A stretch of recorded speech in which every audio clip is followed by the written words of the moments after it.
Shredding or lowering your body fat is all about achieving a lean, defined look. But if you do it wrong, it can make your face look aged, unhealthy, or even unbalanced. In this video, I'm going to break down the biggest mistakes that people make when they are trying to cut body fat. The first mistake is shredding too aggressively. The idea is that you cut calories drastically to try and lose fat drastically. The reason why it's wrong is rapid fat loss can lead to muscle loss too, especially in your face. This can result in a gaunt, hollow appearance that is making you look older.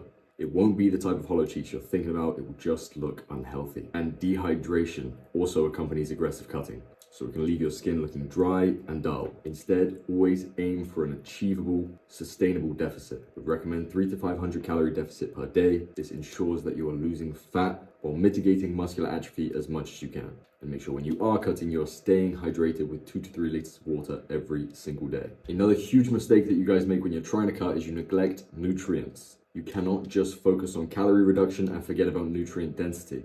A lack of essential nutrients like vitamin A, C, E, and zinc can cause your skin to look pale, dull, and lifeless. And skimping on protein can actually lead to collagen breakdown, making your skin look saggier and more wrinkly. Instead, you need to be prioritizing nutrient-dense foods, leafy greens, anything rich in antioxidants. Ensure that you're getting your healthy fats too, like in your nuts and your avocados. And if you are trying to cut aggressively, at least take a collagen supplement to try and support your skin elasticity in the process. Another mistake is overdoing cardio. A lot of you guys rely heavily on your cardio for fat loss. Well, you should know that excessive cardio can lead to muscle loss, again, including your face. And don't forget that overtraining will increase your cortisol levels. This is also going to cause water retention and puffiness in your face.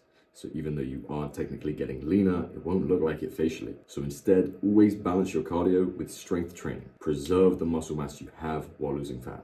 And keep your cardio sessions moderate, ideally 3 to 4 times a week. And when you do your cardio, I would recommend focusing on high intensity interval training, otherwise known as HIIT. Another mistake that you cannot leave out is ignoring your sodium and potassium balance. A lot of people try to cut out sodium entirely, or on the contrary, some people eat too much of it.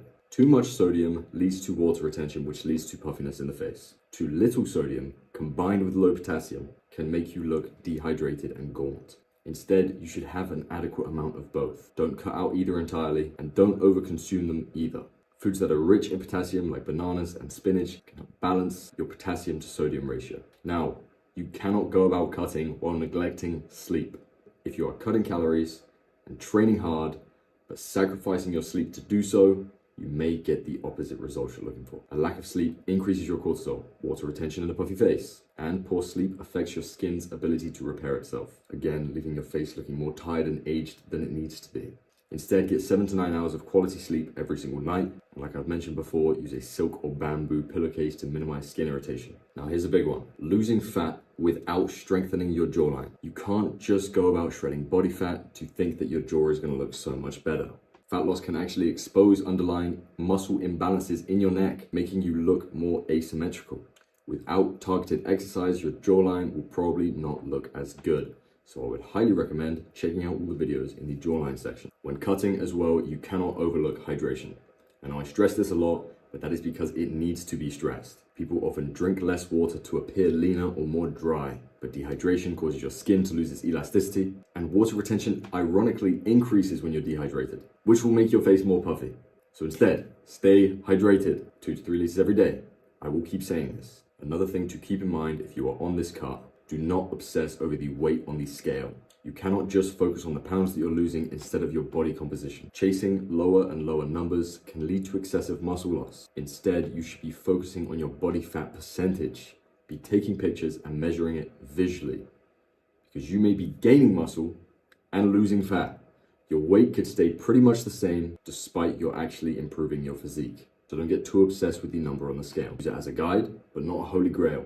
And I would highly recommend taking progress pictures every week in the same spot, in the same lighting. That way there in 6 weeks' time, you can look back and visibly see the amount of progress you've made. Now, especially when you get lean, you will have more of your neck muscles on show. And the mistake is having poor posture and tension in your neck and jaw. Tension can create uneven muscle development, and when you're lean, you will see it far more. So you need to practice good posture throughout the day, Mackenzie chin tucks, and it all ties back into jaw. So again, check those videos out. Shredding is an art. If you do it right, you can completely transform your body and your face.